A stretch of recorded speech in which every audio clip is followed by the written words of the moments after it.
Hello friends.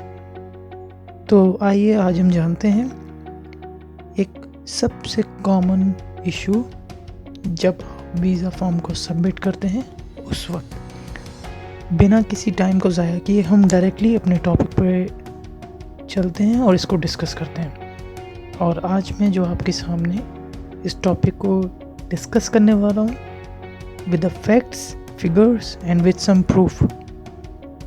तो आइए और देखते हैं कि आज का टॉपिक हमारा क्या है। ओके, तो आज का हमारा जो टॉपिक है दैट इज़ कि हमें अपने नाम में सरनेम मीन्स और लास्ट नेम वो जब हम कोई भी वीज़ा एप्लीकेशन जब हम सबमिट करते हैं तो वहाँ पे हमेशा एप्लीकेंट्स के 3 नाम मेंशन करने पड़ते हैं, like first name, middle name and the last name और सरनेम। और इसको हम यूँ भी कह सकते हैं first name, first surname and then second surname. Okay, it's something like that. तो अब होता क्या है, बहुत सारे लोगों को इस बात की कन्फ्यूजन होती है कि if someone does not have the last name,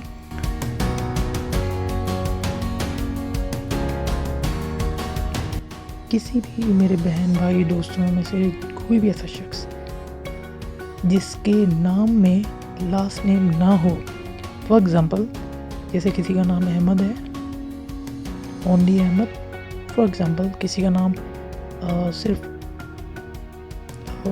you can say that Suresh, for example me, और कोई लास्ट नेम नहीं है या कोई और एनीवन एल्स, तो इस केसेस में हम एप्लीकेशन को कैसे फिलअप करें, specially for the visa applications, क्योंकि यहीं पर ही सबसे ज़्यादा कन्फ्यूजन क्रिएट होती है और आप 10 लोगों से पूछने जाते हैं और हर शख्स आपको अपनी राय से आगाह कर रहा होता है। बट नाउ टुडे, आज मैं इस चीज़ को किस तरह से, इस वीडियो को मैं आपको आप तक पहुंचाने वाला हूं और शेयर करने वाला हूं। इसके अंदर जो मैं आज इन्फॉर्मेशन यूज़ करूँगा that is authenticated and based on the facts and figures.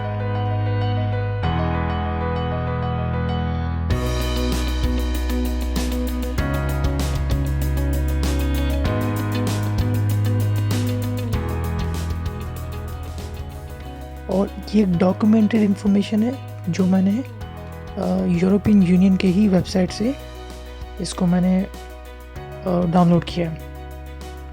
So guys, सबसे पहली चीज़, अगर आप इन कंट्रीज़ में अगर आप अप्लाई करने वाले हैं, there are total 22 countries in which if you are going to apply for your visa, और अगर आप अपनी वीज़ा एप्लीकेशन को सबमिट करने वाले हैं तो सबसे पहले हम कंट्रीज़ को हम जान लेते हैं। What are those countries?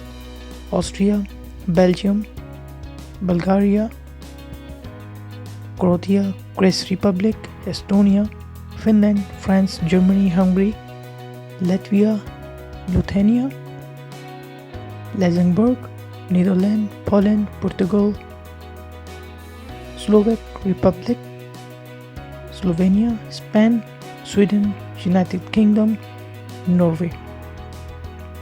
Now, तो अगर आप इनमें से किसी भी कंट्री में अगर अप्लाई कर रहे हैं और if you want to know कि अगर आपके नेम में कोई ऐसी चीज़ है जो आप ये समझते हैं कि देयर मस्ट बी क्लैरिफिकेशन, उस चीज़ के ऊपर आपको कोई गाइडेंस दी जाए कहीं से, so it's the best document that you should read.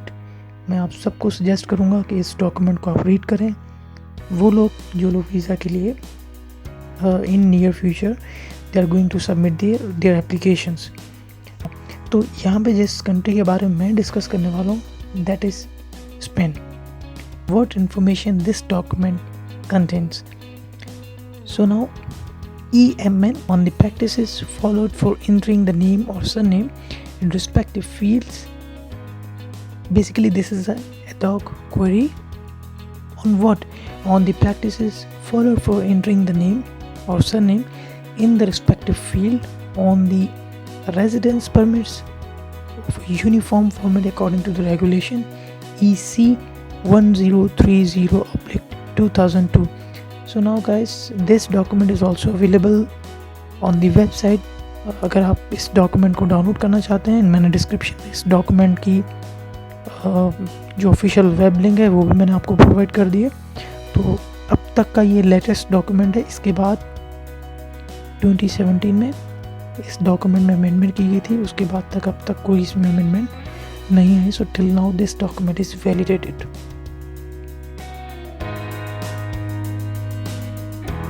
इस डॉक्यूमेंट का पर्पस क्या है, मैं इसको साथ साथ उर्दू में भी ट्रांसलेट कर रहा हूँ। तो सबसे पहला question, have you encountered the cases where the relevant fields on passports are blank?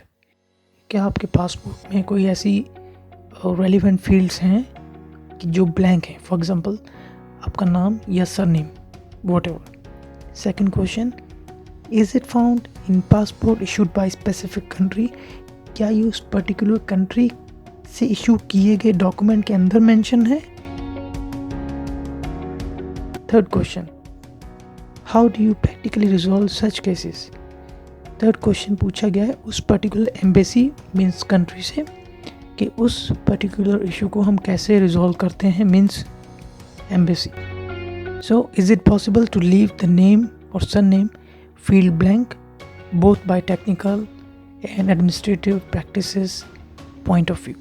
This is very important question, जो कि आज हमारी वीडियो का एक मेन ऑब्जेक्टिव भी है कि क्या हम अपने नाम या लास्ट नेम या फर्स्ट नेम की जगह को हम लीव कर सकते हैं, मीन्स उसको छोड़ सकते हैं यही तकनीकी बुनियाद पर भी, या फिर हम उसको एडमिनिस्ट्रेटिव पॉइंट ऑफ व्यू से क्या हम उसको लीव कर सकते हैं। तो इसके अंदर उन तमाम 22 कंट्रीज़ ने अपने अपने आंसर्स, यानी उनके जो कॉन्सुलेट हैं, उनकी जो whatever their foreign policies are, so they have mention their answers. So हम बिना वक्त ज़ाया किए, मैं एक स्पेसिफिक कंट्री पे चल रहा हूँ because I am currently residing in Spain, तो हम स्पेन पे चलते हैं। So now they have answered yes. तो पहले जो फर्स्ट ब्लॉक है that you can see here, first second column में आपको कंट्री, उस पर्टिकुलर फ्लैग का आपको कंट्री नज़र आएगा। इन द थर्ड कॉलम कि उस पर्टिकुलर फॉरेन, जो उनकी फॉरेन पॉलिसी है, वो उस फॉरेन पॉलिसी के आपको इस चारों क्वेश्चंस के आंसर मिलते हैं या नहीं। So now first question is that, क्या आपके डॉक्यूमेंट में कोई मिसिंग इन्फॉर्मेशन है? तो पहले क्वेश्चन में ये आंसर हमें दे रहा है यस। अगर है तो second question, we counter this problem with several countries such as those mentioned above but also Arab countries.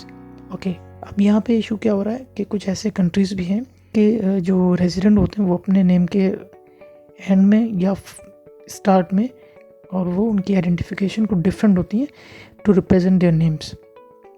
जैसे उन्होंने कहा है, फॉर एग्जांपल जैसे अरब कंट्रीज़ हैं तो उनकी भी कुछ पॉलिसीज़ होती हैं नेम को डिक्लेयर या डिफाइन करने की। So third question, sometime a separation between the name and surname can be found in, if not all words are included as a name and the fields for surname is left blank. Okay, third question में पूछा गया था how do you practically resolve such cases? और अगर ऐसा कुछ है, means कि उसके बहुत सारे नेम हैं, ओके, तो फिर उसको कैसे हल किया जाए? आप इसको कैसे हल कर सकते हैं अपने फर्स्ट और सरनेम के बीच में? You may use separation. अगर तो सेपरेशन अलाउड नहीं है तो आप सारे के सारे वर्ड्स को एक साथ मिलाकर लिख सकते हैं। Now moving on the fourth question कि क्या हम अपनी सरनेम फील्ड्स को छोड़ सकते हैं? Then answer is yes. That was very important question for us, information that I wanted to share with all of you. Lawyer से, किसी भी आपको एजेंट से बात करने की कोई ज़रूरत नहीं है। Just follow it this document and submit your application.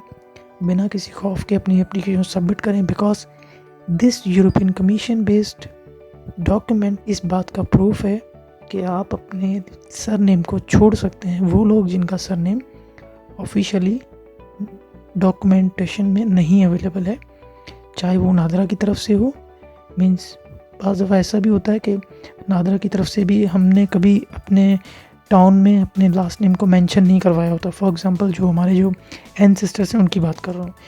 अब तो जो भी नई जनरेशन है वो तो फर्स्ट नेम और लास्ट नेम को ज़रूर इंक्लूड करते हैं। Of course it is a informative video, और अगर आप चाहते हैं कि मैं इस तरह के किसी और टॉपिक पे विद डॉक्यूमेंटेशन और विद एनी फैक्ट फिगर के बेस पे उसको मैं डिस्कस करूँ आपसे, तो प्लीज़ अपने कमेंट्स में ज़रूर मेंशन करें उस टॉपिक को, ताकि फिर मैं नेक्स्ट टाइम पर्टिकुलर टॉपिक को आपके सामने with facts and figures describe करूँ। Thank you all of you, bye bye, अल्लाह हाफिज़।